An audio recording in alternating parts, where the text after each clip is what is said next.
प्रभु यीशु मसीह में मेरे प्रिय भाई और बहनों, हमारे उद्धारकर्ता प्रभु यीशु मसीह के पवित्र नाम में मैं आप सभी का आज की दिव्य कृपा की प्रार्थना में हृदय से स्वागत करता हूँ। इस नई सुबह हम अपने मन को शांत करें और कुछ क्षणों के लिए स्वयं को पूरी तरह प्रभु की उपस्थिति में रख दें। जो चिंताएं हमारे मन में हैं, जो बातें हमें भीतर से परेशान कर रही हैं और जिन परिस्थितियों को हम बदल नहीं पा रहे हैं, आज सब कुछ हम प्रभु के चरणों में रख दे। हमारा परमेश्वर वह परमेश्वर है जो जहां हमें अंध दिखाई देता है, वहां भी एक नई शुरुआत कर सकता है। शायद आज कोई व्यक्ति ऐसी परिस्थिति में यह प्रार्थना सुन रहा है जहां उसे कोई रास्ता दिखाई नहीं दे रहा। शायद किसी रिश्ते में प्रेम समाप्त हो गया है, किसी परिवार में शांति नहीं है, कोई बीमारी लंबे समय से चली आ रही है, कोई आर्थिक संकट से परेशान है या किसी ने अपने भविष्य की आशा ही छोड़ दी है। आज का हमारा मनन का वचन विशेष रूप से ऐसे ही लोगों के लिए है। आइए अब हम अपने हृदय को खोलें और विश्वास के साथ आज के पवित्र वचन को सुनें, जो कि लिया गया है नबी एजकियेल का ग्रंथ अध्याय 37 पद संख्या 1 से 14। नबी एजकियेल को प्रभु आत्मा में एक ऐसी घाटी में ले जाते हैं जो सूखी हुई हड्डियों से भरी हुई थी। चारों ओर केवल मृत्यु और वीरानी दिखाई देती थी। प्रभु एजकियेल से पूछते हैं, हे मनुष्य के पुत्र, क्या ये हड्डियां जीवित हो सकती है? मानवीय दृष्टि से उत्तर असंभव था, लेकिन एजकियेल प्रभु पर भरोसा करते हुए कहते हैं, हे प्रभु परमेश्वर, आप ही जानते हैं। फिर प्रभु के आदेश पर नबी उन हड्डियों से कहता है कि वे प्रभु का वचन सुने।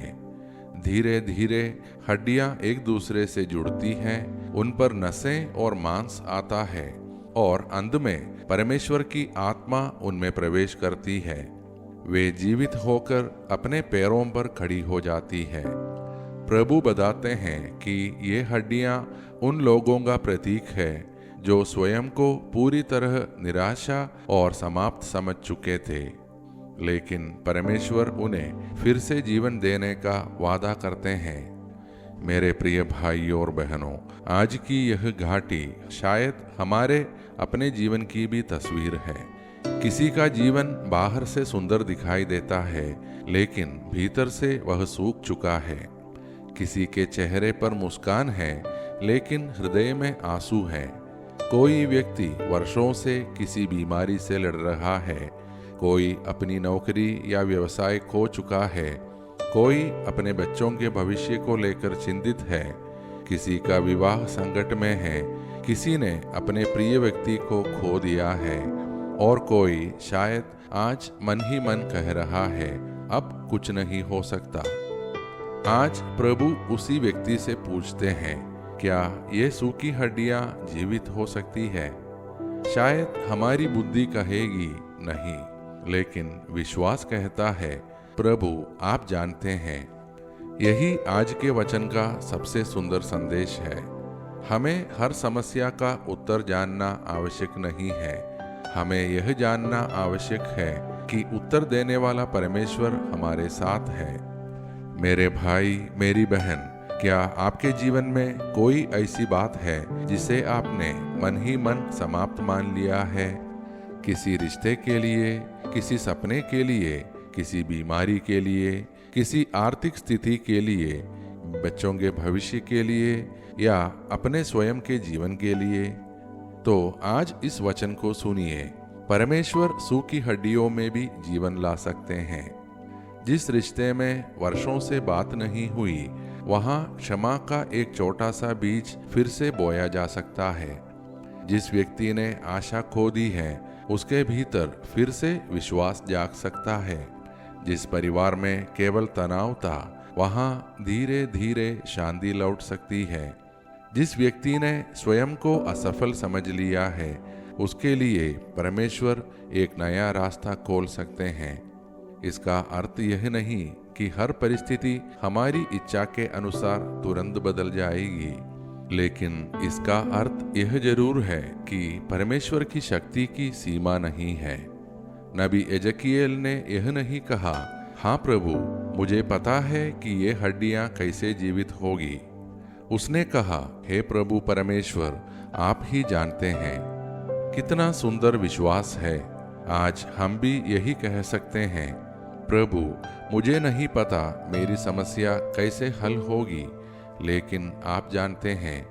मुझे नहीं पता मेरा भविष्य क्या है, लेकिन आप जानते हैं। मुझे नहीं पता मेरी प्रार्थना का उत्तर कब मिलेगा, लेकिन आप जानते हैं। मुझे नहीं पता यह दर्द कब समाप्त होगा, लेकिन आप जानते हैं। और यही विश्वास हमें निराशा से निकालकर आशा की ओर ले जाता है, क्योंकि परमेश्वर से कुछ भी छिपा नहीं है। हमारी वह प्रार्थना भी जिसे हमने आंसुओं में की थी, प्रभु जानते हैं। वह चिंता भी जिसे हमने किसी से साझा नहीं किया, प्रभु जानते हैं। वह इच्छा भी जिसे हम अपने हृदय में वर्षों से संजोए हुए हैं, प्रभु जानते हैं।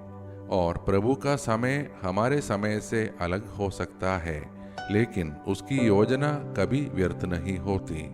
आज हमें केवल अपनी परिस्थितियों में बदलाव नहीं मांगना है, हमें अपने भीतर भी परमेश्वर की आत्मा के लिए प्रार्थना करनी है।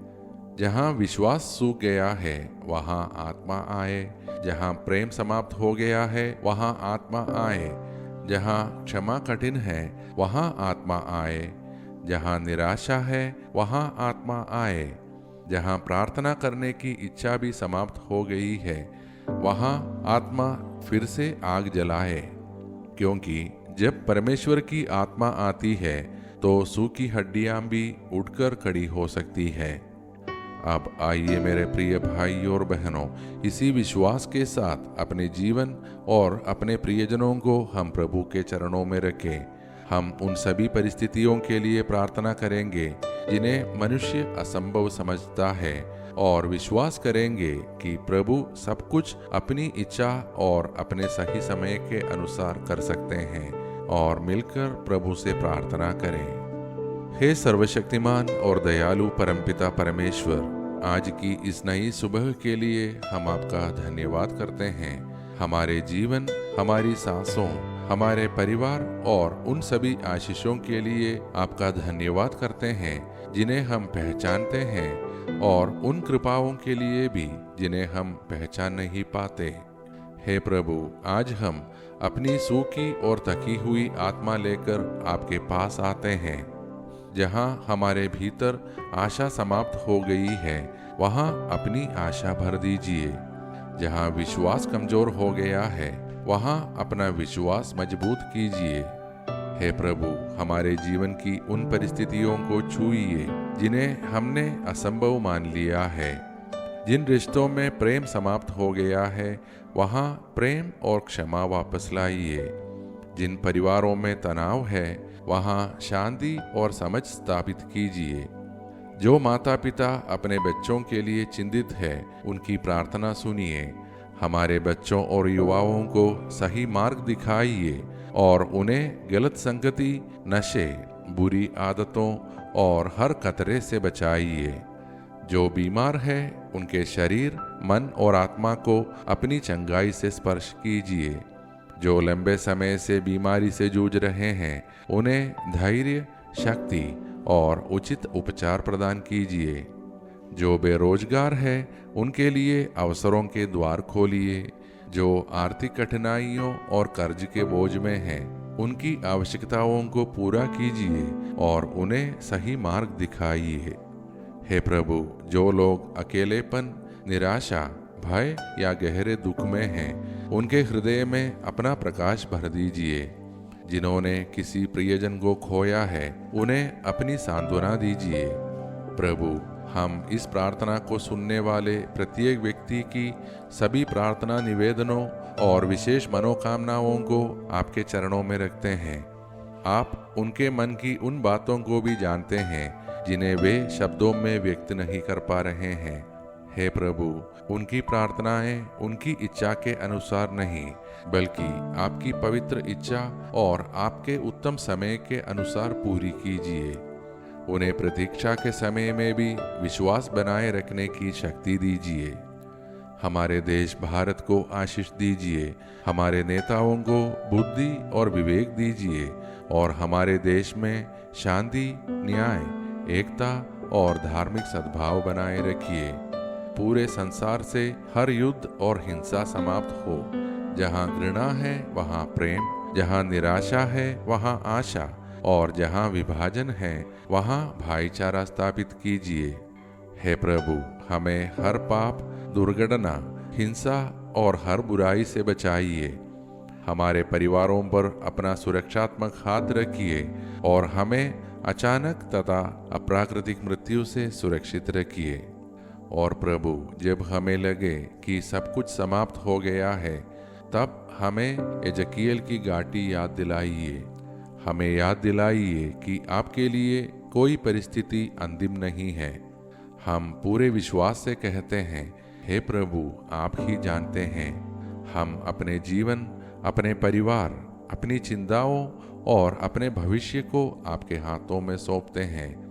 ये सारे प्रार्थनाएं और हमारे मन के अन्य प्रार्थनाएं हम समर्पित करते हैं हमारे उद्धारकर्ता प्रभु यीशु मसीह के पवित्र और सामर्थी नाम में।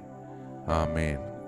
मेरे प्रिय भाइयों और बहनों, आज यदि हमारे जीवन में कोई ऐसी बात है जिसे हम समाप्त मान चुके हैं, तो हम उसे आज प्रभु के सामने रखें। जहां हमें सूखी हड्डियां दिखाई देती हैं, वहां परमेश्वर एक सेना खड़ी कर सकते हैं। इसलिए हम आशा न छोड़े, प्रार्थना न छोड़े, प्रभु का हाथ न छोड़े। यदि आज की मनन और प्रार्थना आपके हृदय को छू गई है, तो कृपया इसे अपने परिवार और मित्रों के साथ साझा करें।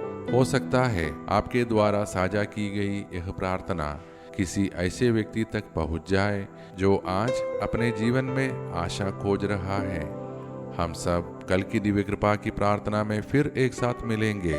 तब तक हमारा परमपिता परमेश्वर का प्रेम, हमारे प्रभु यीशु मसीह का अनुग्रह और पवित्र आत्मा की सहभागिता हम सभी के साथ बनी रहे। आमीन।